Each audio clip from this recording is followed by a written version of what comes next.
Hey there, amazing teachers! When it comes to introducing new concepts to beginner language learners, scaffolding is a game changer. One effective strategy is to start with simple, comprehensible input. For example, if you're teaching colors, begin with basic visual aids. Show a red apple and say red in the target language. Then gradually introduce more items of the same color. This method helps students build their understanding step by step without feeling overwhelmed. Another great scaffolding technique is using sentence frames. Provide students with partially completed sentences that they can finish. For instance, if you're teaching daily routines, you might start with in the morning, and then students can fill in the blank with actions like eat breakfast or brush my teeth.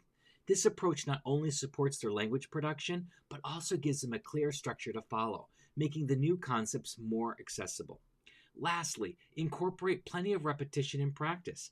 Revisit the new concepts frequently in different contexts. For example, if you've introduced vocabulary about food, use it in various activities like storytelling, games, and role plays. This repeated exposure helps reinforce the new language and ensures it sticks. And for more comprehensive strategies to enhance your teaching, join our Back to School Bootcamp at mm.us/bootcamp.